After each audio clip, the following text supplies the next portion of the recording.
नमस्कार. अडीच्या बातमीपत्रात मी मंजिरी मराठे आपलं स्वागत करते. सुरुवातीला एक नजर ठळक बातम्यांवर. एअरसेल मॅक्सिस मुद्द्यावरून संसदेत आजही गदारोळ. राज्यसभेचं कामकाज वारंवार स्थगित.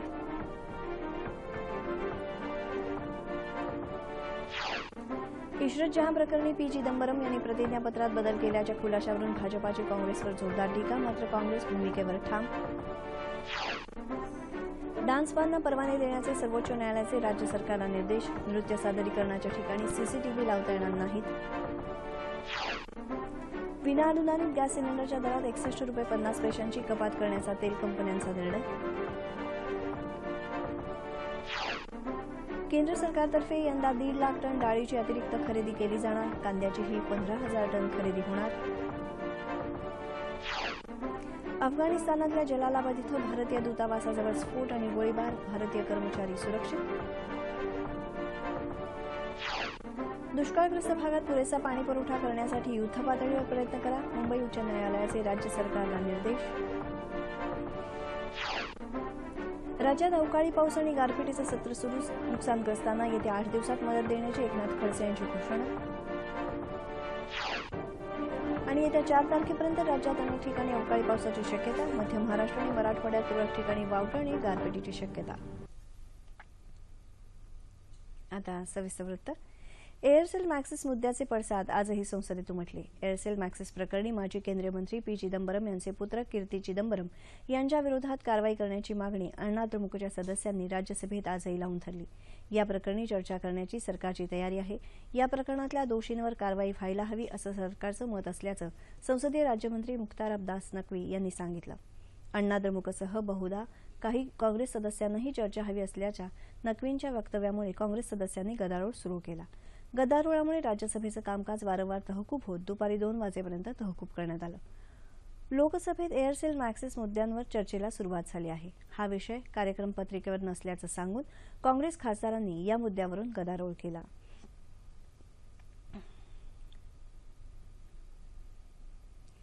इशरत जहां प्रकरणी 2 माजी गृहसचिवांनी केलेल्या खुलाशासंदर्भात काँग्रेसनं वस्तुस्थिती उघड करावी असं आव्हान भारतीय जनता पक्षानं दिलं आहे. या प्रकरणात होत असलेले आरोप काँग्रेस नाकारत आहे.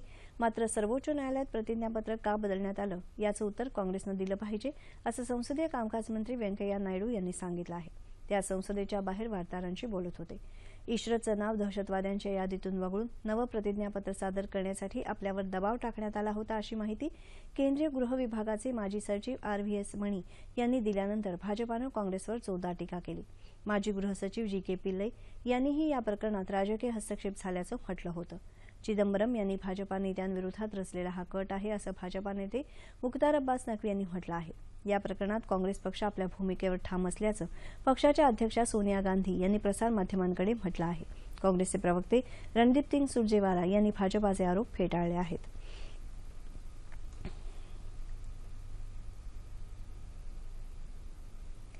सार्वजनिक क्षेत्रातल्या बँकांची स्थिती उत्तम राखण्यासाठी सरकार आवश्यक ती सर्व पावलं उचलेल अशी ग्वाही केंद्रीय वित्तमंत्री अरुण जेटली यांनी दिली आहे.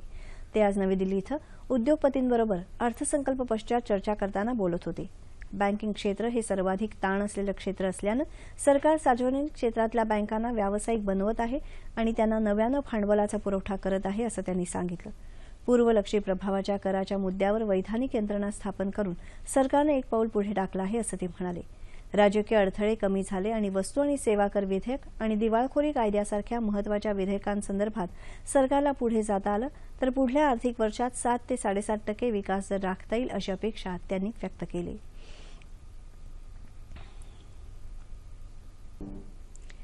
केंद्र सरकारी कर्मचाऱ्यांच्या कार्यपद्धतीचं सुसूत्रीकरण करण्यासाठी आणि त्यांचा जास्तीत जास्त उपयोग करून घेण्यासाठी पंतप्रधान नरेंद्र मोदी यांनी एका कृती दलाची स्थापना केली आहे. 5 सदस्यांच्या या कृती दलाचं नेतृत्व कार्मिक आणि प्रशिक्षण विभागाचे अतिरिक्त सचिव राजीव कुमार करणार आहेत. हे कृती दल पुढल्या महिन्यात आपला अहवाल सादर करेल अशी माहिती कार्मिक विभागाचे राज्यमंत्री जितेंद्र सिंह यांनी दिली आहे. सुशासनासाठी कर्मचाऱ्यांच्या कामात सुसूत्रता आवश्यक आहे आणि पंतप्रधान नरेंद्र मोदी यांच्या कमाल प्रशासन आणि किमान सरकार या घोषणेला अनुसरून हा निर्णय घेण्यात आला असं जितेंद्र सिंह यांनी सांगितलं.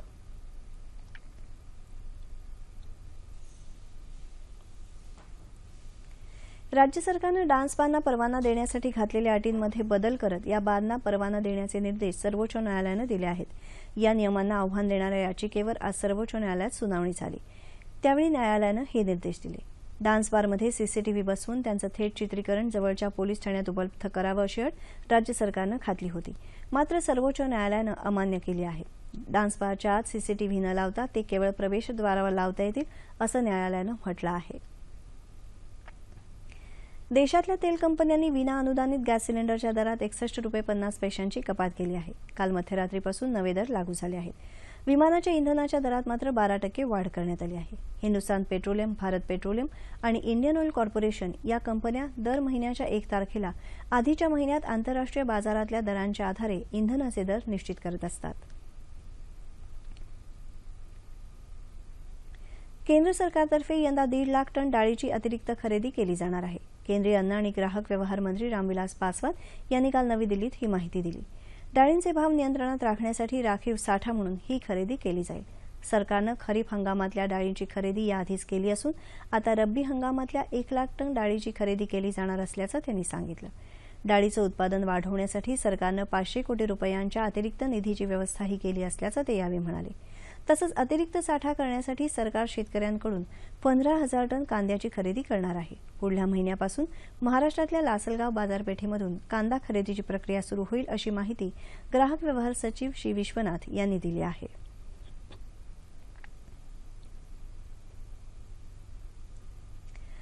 अफगाणिस्तानातल्या जलालाबाद इथं भारतीय दूतावासाजवळ स्फोट आणि गोळीबाराचे आवाज ऐकू आले आहेत। याच भागात इतर देशांचे दूतावास आहेत। भारतीय दूतावासातील सर्व कर्मचारी सुरक्षित असल्याची माहिती परराष्ट्र व्यवहार मंत्रालयानं दिली आहे। आतापर्यंत या हल्ल्याची जबाबदारी कुठल्याही दहशतवादी गटानं स्वीकारलेली नाही। राज्यातल्या दुष्काळग्रस्त भागात पुरेसा पाणीपुरवठा करण्यासाठी युद्धपातळीवर प्रयत्न करण्याच्या सूचना महानगरपालिका आयुक्त, जिल्हा पंचायतीच्या मुख्य कार्यकारी अधिकाऱ्यांना देण्याचे निर्देश मुंबई उच्च न्यायालयानं राज्य सरकारला दिले आहेत। राज्यातल्या शेतकऱ्यांच्या आत्महत्यांची स्वतःहून दखल घेत केलेल्या जनहित याचिकेवर सुनावणी करताना न्यायालयानं हे निर्देश दिले। सीएसआर अर्थात कंपन्यांच्या सामाजिक उत्तरदायित्वातून मिळणाऱ्या निधीचा वापर शेतकऱ्यांच्या कल्याणासाठी करावा असंही न्यायालयानं सुचवलं आहे। तसंच दुष्काळग्रस्त भागांमध्ये दूषित पाणी वाहून येऊ नये यासाठी खबरदारी घेण्याची सूचनाही केली आहे। गेल्या 2 दिवसांपासून राज्यातल्या विविध ठिकाणी अवकाळी पाऊस, गारपीट आणि वादळामुळे सुमारे 55 जनावरं आणि वीज पडून 6 व्यक्तींचा मृत्यू झाला असल्याचा प्राथमिक अंदाज आहे। केंद्र शासनाच्या धोरणानुसार 33% नुकसान झाल्यास मदत देण्यात येते। त्यानुसार येत्या 8 दिवसात मदत देण्यात येईल अशी माहिती महसूल मंत्री एकनाथ खडसे यांनी दिली। मंत्रालयात आयोजित पत्रकार परिषदेत ते बोलत होते। या कालावधीत झालेल्या नुकसानीचे पंचनामे तातडीनं करण्याच्या सूचना जिल्हाधिकाऱ्यांना देण्यात आल्या असल्याचंही त्यांनी सांगितलं। झालेल्या नुकसानीमध्ये कोरडवाहू क्षेत्रासाठी 2 हेक्टरपर्यंत 6,000 रुपये प्रति हेक्टर, बागायती क्षेत्रासाठी आणि फळपिकांसाठी 13,000 रुपये प्रति हेक्टर, बहुवार्षिक फळपिकांसाठी 18,000 रुपये प्रति हेक्टर मदत देण्यात येणार असल्याचं खडसे यांनी सांगितलं। राज्यातल्या काही भागात गेल्या 4 दिवसांपासून होत असलेला अवकाळी पाऊस आणि गारपिटीमुळे शेतीचं नुकसान तर होत आहेच, शिवाय जनावरही दगावत आहेत। बुलडाणा जिल्ह्यात गेल्या 3 दिवसात वादळी वाऱ्यासह गारांचा पाऊस पडल्यानं मोठी हानी झाली आहे। अनेक ठिकाणी झाडांची पडझड झाली असून विद्युत खांबही उन्मळून पडल्यानं गावामध्ये अंधार पसरला आहे। कांदा, बीज, मका, गहू, हरभरा पिकांचं अतोनात नुकसान झालं आहे। अनेक घरांवरचे पत्रे उडून गेले आहेत, तर देऊळघाट इथल्या जिल्हा परिषदेच्या शाळेचे पत्रे उडून गेल्यानं अंगावर वीज पडून एका विद्यार्थ्याचा मृत्यू झाला असल्याची माहिती आमचे प्रतिनिधी युवराज वाघ यांनी दिली आहे। हिंगोली जिल्ह्यातही अवकाळी पावसामुळे संत्रा पिकाचं मोठ्या प्रमाणावर नुकसान झालं आहे, त्यामुळे शेतकरी अडचणीत सापडला आहे। वाशिम जिल्ह्यातही गेल्या 3 दिवसांपासून झालेला वादळी पाऊस आणि गारपिटीनं गहू, हरभरा या रब्बी पिकांसह संत्रा आणि डाळिंब या फळ पिकांचंही अतोनात नुकसान झालं आहे, त्यामुळे शेतकऱ्यांचं मोठ्या प्रमाणावर नुकसान झालं आहे। कोकणातही तुरळक ठिकाणी काल पाऊस झाला असून आज सकाळपासून वातावरण ढगाळ आहे।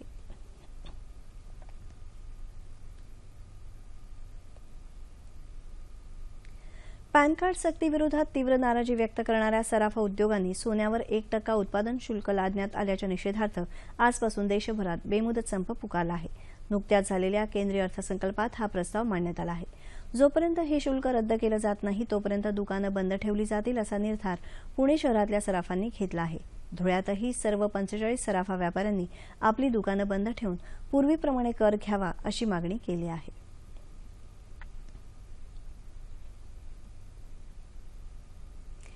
वीज निर्मितीसाठी लागणारा कोळसा धुण्यासाठी महाजेनको आणि वेकोली संयुक्तपणे 4 कोल वॉशरी महाराष्ट्रात तयार करणार असून लवकरच त्याची प्रक्रिया सुरू होईल.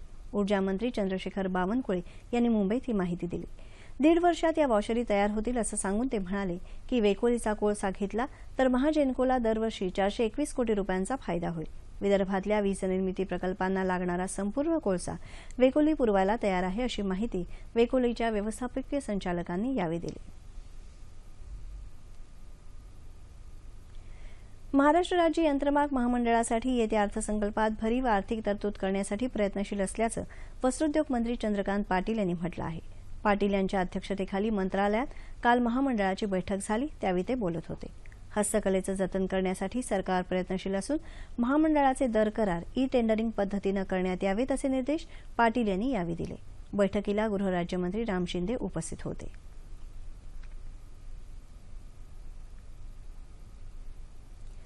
सहकारी गृहनिर्माण संस्थांकरता छापलेल्या मराठी भाषेतल्या उपविधीचं प्रकाशन सहकार मंत्री चंद्रकांत पाटील यांच्या हस्ते काल मंत्रालयात झालं. सहकारी संस्थांच्या कामकाजासंबंधीची संपूर्ण माहिती या उपविधीमध्ये देण्यात आली आहे. सहकारी गृहनिर्माण संस्थांना या उपविधीद्वारे कायदेशीर बाबींची माहिती मराठी भाषेतून मिळणार आहे.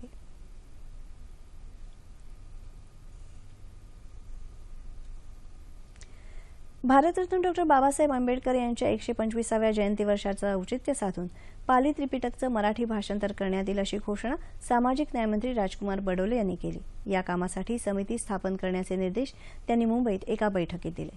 गौतम बुद्धांच्या शिकवणुकीवर सखोल संशोधन होण्यासाठी पाली ग्रंथाचं मराठी भाषांतर होणं आणि लोप पावत असलेला साहित्यिक आणि सांस्कृतिक वारसा भारतात पुन्हा प्रस्थापित करणं आवश्यक आहे असं बडोले यांनी यावेळी सांगितलं. सागरी पर्यटनाबाबत जनजागृती करण्यासाठी रायगड जिल्ह्यातल्या एका शैक्षणिक संस्थेच्या वतीनं मुरुड समुद्र किनाऱ्यावर वाळूचं शिल्प साकारण्यात आलं होतं. समुद्रात पोहताना कोणती काळजी घ्यायला हवी याची माहिती देणारे फलकही लावण्यात आले होते. मुरुड समुद्रात पुण्याच्या इनामदार महाविद्यालयाच्या 14 विद्यार्थ्यांचा बुडून मृत्यू झाल्याच्या घटनेला 1 महिना पूर्ण होत असल्याच्या पार्श्वभूमीवर या कार्यक्रमाचं आयोजन करण्यात आलं होतं. या दुर्घटनेमुळे कोकणातलं सागरी पर्यटन धोक्यात आलेलं नाही, त्यातल्या सौंदर्याचा आस्वाद घ्या, मात्र नियमांचंही पालन करा असा संदेश या उपक्रमातून यावेळी देण्यात आला.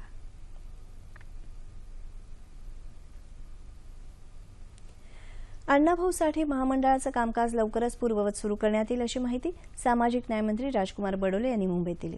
लोकशाहीर अण्णाभाऊ साठे विकास महामंडळातर्फे मातंग समाजातल्या लाभार्थ्यांना फिरत्या भाजी विक्री वाहनांचं वाटप बडोले यांच्या हस्ते झालं, त्यावेळी ते बोलत होते.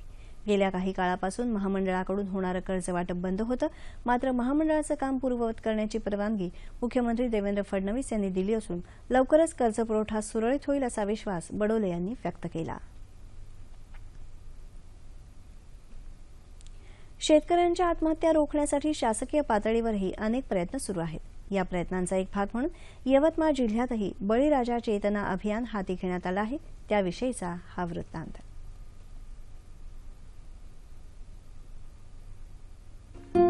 एक चित्र 100 शब्दांचं काम करतं असं म्हणतात. यवतमाळ जिल्ह्यात बळीराजा चेतना अभियानांतर्गत आत्महत्या करण्यापासून शेतकऱ्यांना परावृत्त करण्यासाठी आयोजित स्पर्धेतली चित्र ही उक्ती सार्थ ठरवतात. जिल्ह्यातले अनेक चित्रकार आणि विद्यार्थी या अभिनव उपक्रमात सहभागी होण्यासाठी सरसावले आणि बघता बघता जिल्हाधिकारी कार्यालयाची सुरक्षा भिंत बोलकी झाली. सुमारे 30 शाळांमधले विद्यार्थी या स्पर्धेमध्ये सहभागी झाले. सुमारे 300 विद्यार्थ्यांनी सहभाग घेतला आणि जवळजवळ 25 ते 30 हौशी चित्रकार देखील सहभागी झाले. विषयाला साजेशी चित्र आणि चित्रांना साजेशा ओळींनी या समस्येच्या गाभ्यालाच हात घातल्याचं दिसून आलं. पालकमंत्री संजय राठोड यांनी या उपक्रमाचं कौतुक केलं आहे.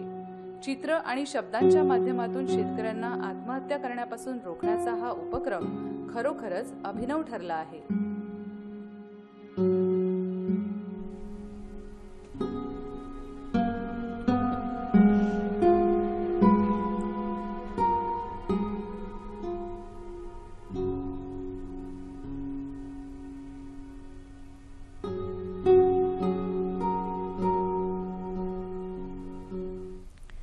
असंघटित क्षेत्रातील बंद गिरणी कामगारांनी एकत्र येऊन सामूहिकपणे लढा देणं गरजेचं आहे. आपल्या मागण्या सरकारपुढे मांडून निवृत्ती वेतन, विमा आणि घरकुलाचे प्रश्न मार्गी लावावेत असं मत कामगार कायदेतज्ञ विलास वेत यांनी व्यक्त केलं. राष्ट्रीय गिरणी कामगार संघाच्या वतीनं बंद गिरणी कामगारांच्या विविध मागण्यांसाठी आज सोलापूरमध्ये मेळाव्याचं आयोजन करण्यात आलं होतं, त्यावेळी ते बोलत होते. सोलापूर जिल्ह्यात सूत आणि कापड निर्मिती करणाऱ्या 10 मोठ्या गिरण्या 2002 मध्ये बंद पडल्या. हजारो कामगार बेकार झाले. आज त्यांना महिना 800 रुपये निवृत्ती वेतन मिळत आहे. आजच्या महागाईच्या काळात इतक्या तुटपुंज्या निवृत्ती वेतनात खर्च भागत नाही. त्यामुळे केंद्र आणि राज्य सरकारनं आमच्या मागण्यांकडे लक्ष दिलं नाही तर 25 एप्रिलला दिल्लीत तीव्र आंदोलन करण्याचा ठराव यावेळी मेळाव्यात करण्यात आला.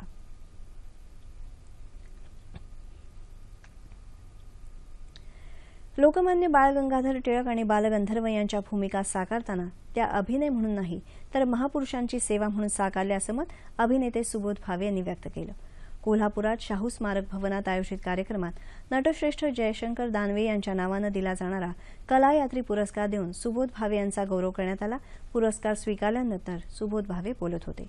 कोल्हापूरकरांनी प्रचंड गर्दी केलेल्या या कार्यक्रमात प्राध्यापक सुजय कुलकर्णी यांनी भावे यांची प्रकट मुलाखत घेतली.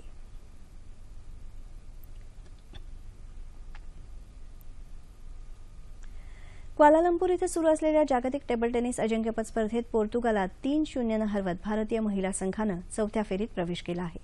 भारतीय महिला संघाचा पुढचा सामना नायजेरियाशी होणार आहे. तिसऱ्या फेरीत भारतीय पुरुष संघाला मात्र नायजेरियाकडून 0-3 पराभव पत्करावा लागला. भारतीय पुरुष संघाचा पुढचा सामना स्वित्झर्लंडशी होणार आहे.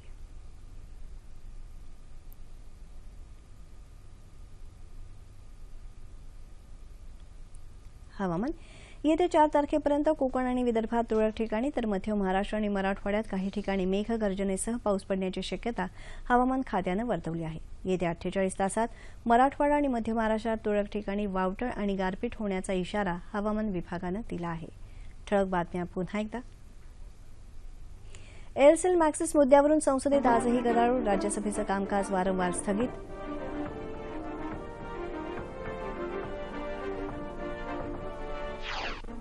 इशरत जहां प्रकरणी पी चिदंबरम यांनी प्रतिज्ञापत्रात बलत केल्याच्या खुलाशावरून भाजपाची काँग्रेसवर जोरदार टीका. मात्र काँग्रेस भूमिकेवर ठाम. डान्स बारना परवाने देण्याचे सर्वोच्च न्यायालयाचे राज्य सरकारला निर्देश. नृत्य सादरीकरणाच्या ठिकाणी सीसीटीव्ही लावता येणार नाहीत. विना अनुदानित गॅस सिलेंडरच्या दरात 61 रुपये 50 पैशांची कपात करण्याचा तेल कंपन्यांचा निर्णय. केंद्र सरकारतर्फे यंदा 1.5 लाख टन डाळीची अतिरिक्त खरेदी केली जाणार. कांद्याचीही 15,000 टन खरेदी होणार. अफगाणिस्तानातल्या जलालाबाद इथं भारतीय दूतावासाजवळ स्फोट आणि गोळीबार. भारतीय कर्मचारी सुरक्षित. दुष्काळग्रस्त भागात पुरेसा पाणीपुरवठा करण्यासाठी युद्धपातळीवर प्रयत्न करा. मुंबई उच्च न्यायालयाचे राज्य सरकारला निर्देश. राज्यात अवकाळी पाऊस आणि गारपिटीचं सत्र सुरूच. नुकसानग्रस्तांना येत्या 8 दिवसात मदत देण्याची एकनाथ खडसे यांची घोषणा. आणि येत्या 4 तारखेपर्यंत राज्यात अनेक ठिकाणी अवकाळी पावसाची शक्यता. मध्य महाराष्ट्र आणि मराठवाड्यात तुरळक ठिकाणी वावटळ आणि गारपिटीची शक्यता. याबरोबरच हे बातमीपत्र संपलं. पुन्हा भेटूया संध्याकाळी 5 वाजता सह्याद्री वाहिनीवर.